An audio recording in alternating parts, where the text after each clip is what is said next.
रूस यूक्रेन युद्ध को अब 3 महीने होने वाले हैं। जंग खत्म होने का कोई नामोनिशान नजर नहीं आ रहा है और इसी बीच पुतिन से दोस्ती का दावा करने वाले शी जिनपिंग डबल गेम खेल रहे हैं। अमेरिका की एक साइबर सिक्योरिटी एजेंसी ने यह दावा किया है कि चीन दो मुंहा सांप है जो रूस की पीठ पीछे उसकी सुरक्षा से जुड़े डेटा चुरा रहा है। मतलब यह कि चीन रूस के मुंह पर कुछ और पीठ पीछे कुछ और है।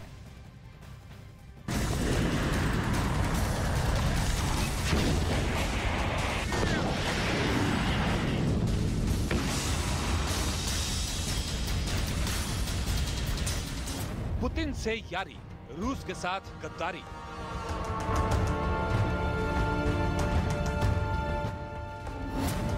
पुतिन से शी जिनपिंग का सबसे बड़ा धोखा।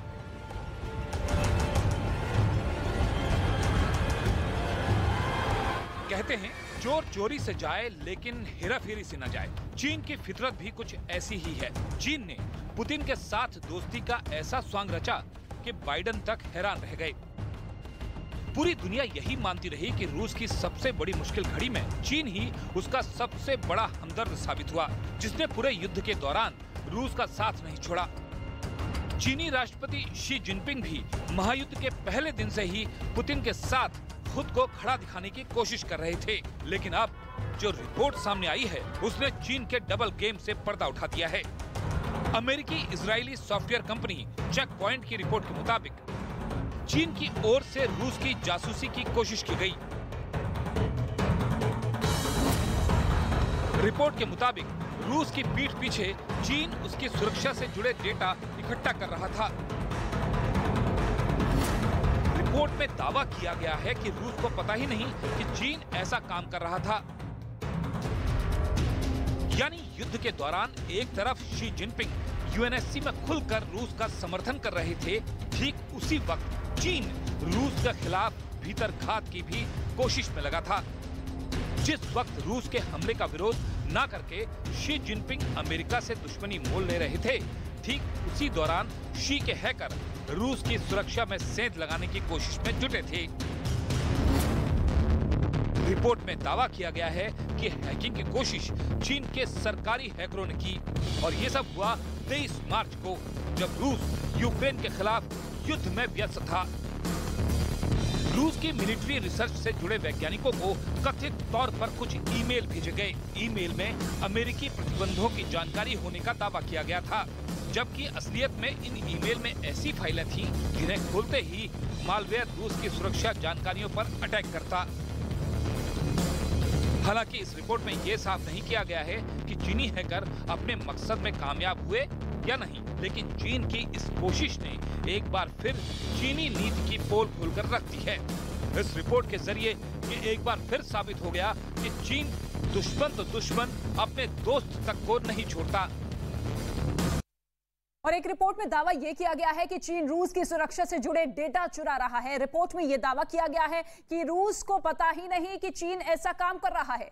रिपोर्ट में एक रिसर्च का जिक्र किया गया है जिसके मुताबिक 23 मार्च को रूस में किए गए कुछ ईमेल के बारे में बात की गई और दावा यह किया गया कि ये ईमेल चीन ने भेजे। कहा यह जा रहा है कि ये ईमेल रूस के सुरक्षा मामलों से जुड़े कई संस्थानों को भेजे गए, जिन पर यह लिखा गया कि वो रूस पर लगे प्रतिबंधों के बारे में है।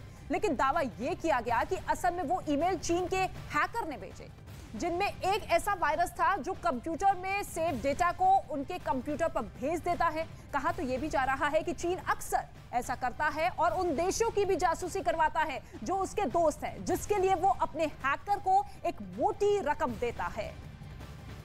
और रूस के हमलों से यूक्रेन का पूरा मारिउपोल शहर तबाह हो चुका है, लेकिन मारिउपोल में अज़ोवस्ताल प्लांट ही एक ऐसा ठिकाना है जहां तमाम कोशिश के बाद भी रूसी सैनिक घुस नहीं पाए थे। यूक्रेन के मारिउपोल शहर के अज़ोवस्ताल स्टील प्लांट पर कब्जे के लिए रूस की सेना कई बार कोशिशें कर चुकी है और अब रूस की सेना की तरफ से दावा यह किया गया है कि अज़ोवस्ताल प्लांट पर उनका कब्जा हो चुका है। लेकिन ज़ेलेंस्की के सैनिकों का दावा इसके उलट है। मारिउपोल की सस्पेंस को देखते हुए सवाल ये उठ रहा है कि क्या मारिउपोल की जंग अभी बाकी है?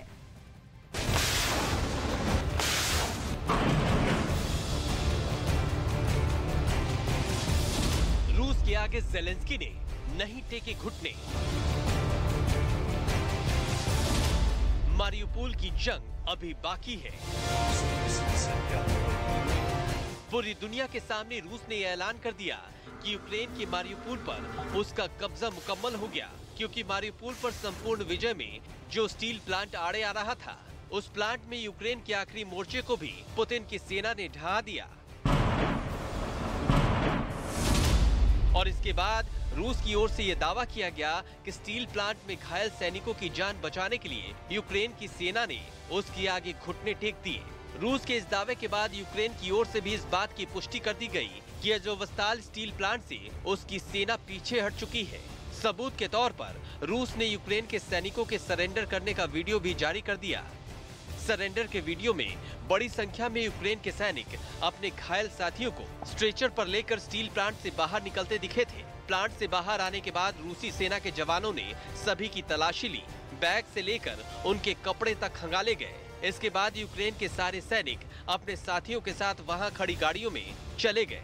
उस वक्त रूस की तरफ से ये दावा किया गया कि अज़ोवस्ताल स्टील प्लांट में छिपे यूक्रेन के करीब 1000 सैनिकों ने उसकी सेना के आगे हथियार डाल दिए, जिसका सीधा सीधा मतलब ये था कि अज़ोवस्ताल स्टील प्लांट को जीतने के बाद पूरा मारियुपोल शहर पुतिन के कंट्रोल में आ चुका है।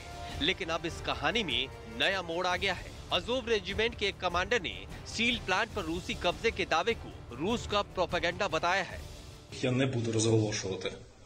Дякую всьому світу та дякую Україні за підтримку. मारियुपोल के स्टील प्लांट में ऑपरेशन जारी रखने का दावा जो जवान इस वीडियो में करता दिख रहा है, वो अज़ोव रेजिमेंट के डिप्टी कमांडर है। अज़ोव रेजिमेंट के डिप्टी कमांडर का दावा है कि यूक्रेन की स्पेशल यूनिट अज़ोव रेजिमेंट के सैनिकों ने रूस के आगे हथियार डाले ही नहीं थे। यही नहीं, दावा तो ये भी है कि स्टील प्लांट में यूक्रेन की सेना का अभियान अभी खत्म नहीं हुआ है और रूसी सेना दुनिया को गुमराह करने के लिए सिर्फ झूठ फैलाने में जुटी है। Я не буду розголошувати. Дякую всьому світу та дякую Україні за підтримку. इस दावे से ठीक उलट रूस ने यह दावा किया था कि स्टील प्लांट से ज़ेलेंस्की की सेना के जिन सैनिकों ने हथियार डाले हैं वो अज़ोव रेजिमेंट के ही जवान हैं, जिन्होंने कई दिनों तक रूस की सेना के नाक में दम कर रखा था, जो न सिर्फ अज़ोवस्ताल स्टील प्लांट में रूसी फौज को घुसने से रोक रहे थे, बल्कि हर मोर्चे पर उन्हें मुंह तोड़ जवाब दे रहे थे।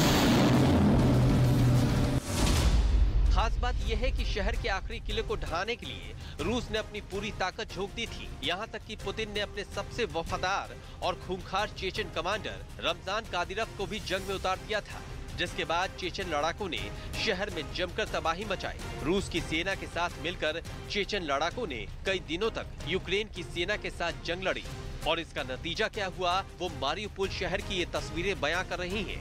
पूरा शहर खंडहर में तब्दील हो चुका है। यूक्रेन ने आरोप लगाया था कि शहर पर कब्जा करने के दौरान रूसी सेना ने हजारों लोगों का कत्ल करवा दिया।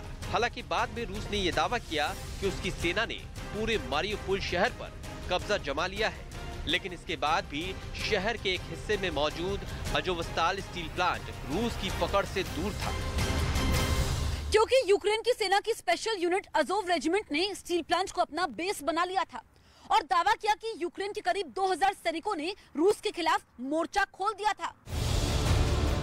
और इसी बात से रूस बौखला गया, क्योंकि पूरे शहर को जीतने के बाद भी स्टील प्लांट उसकी पहुंच से दूर था और यही बात पुतिन को परेशान कर रही थी। इसी वजह से रूसी फौज ने प्लांट के चारों तरफ से हमला बोल दिया। यूक्रेन के सैनिकों को वहां से निकालने के लिए रूसी सेना ने आसमान से बमों की बारिश कर दी। रॉकेट और मिसाइलों से प्लांट को निशाना बनाया गया। ताकतवर टैंकों से प्लांट की इमारतों को ध्वस्त कर दिया गया। कई दिनों तक चली जंग के बाद रूस ने यह दावा किया कि इन हमलों में यूक्रेन की सेना के ज्यादातर सैनिक मारे जा चुके हैं और जो बचे हैं वो घायल हैं। इसके बाद अज़ोवस्ताल स्टील प्लांट से घायल सैनिकों को निकालने के लिए रूस और यूक्रेन के बीच एक समझौता हुआ, जिसके बाद यूक्रेन के करीब 1000 सैनिकों ने रूसी सेना के आगे हथियार डाल दिए। Этого года была заблокирована группировка украинских боевиков нацистского формирования Азов. रूस के मुताबिक अज़ोवस्ताल स्टील प्लांट पर पूरी तरह कब्जा होने की जानकारी राष्ट्रपति पुतिन को भी दी गई। साथ ही उन्हें यह भी बताया गया कि अब रूसी सेना ने पूरे मारियुपोल को अपने कंट्रोल में ले लिया, जिसके लिए 2.5 महीने से ज्यादा वक्त से यूक्रेन के सैनिकों के साथ जंग छिड़ी थी। लेकिन अज़ोव रेजिमेंट के डिप्टी कमांडर के इस वीडियो के सामने आने के बाद पूरी कहानी ही बदल गई। मतलब ये कि स्टील प्लांट पर कब्जे की जंग अभी खत्म नहीं हुई है, लेकिन अज़ोव रेजिमेंट के डिप्टी कमांडर के इस वीडियो के सामने आने के बाद पूरी कहानी ही बदल गई। मतलब ये कि स्टील प्लांट पर कब्जे की जंग अभी खत्म नहीं हुई है।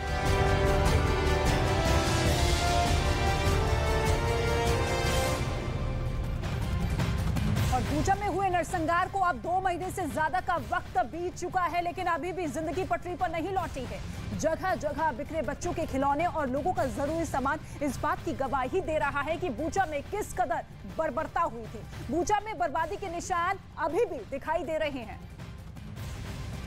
इस वक्त हम लोग बूचा में मौजूद है। बूचा नरसंहार जिसको लेकर के तमाम तरह की खबरें सामने आई, बहुत सारी बातें उसको लेकर के लिखी गई। यकीन मानिए हम लोग इस वक्त बूचा में चीज़ों को दिखाने की कोशिश कर रहे हैं, लेकिन यहाँ से जो तस्वीरें सामने आ रही है वो रूह कपाने वाली है।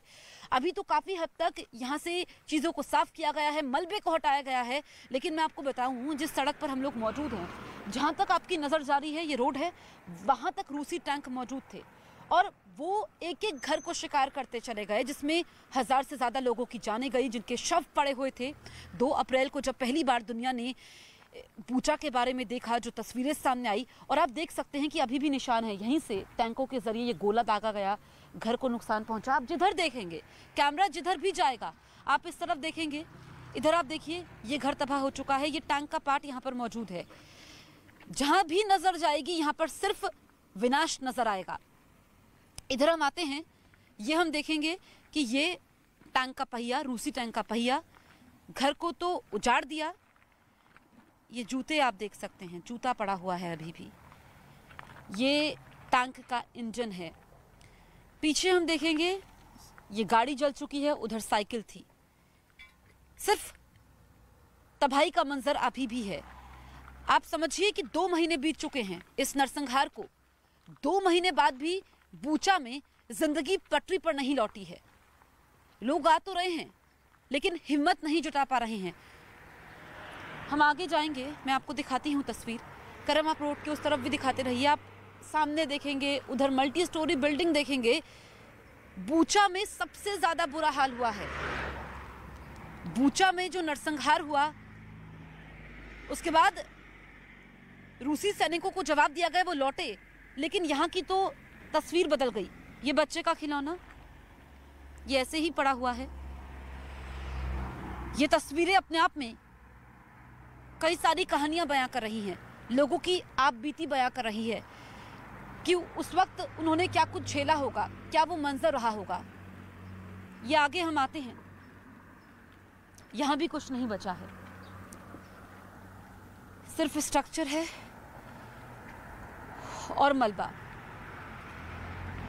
अभी भी ये तबाही के निशान, आप रोड की तरफ देखिए, सड़क साफ कर दी गई है लेकिन अभी भी काला नजर आ रहा होगा आपको।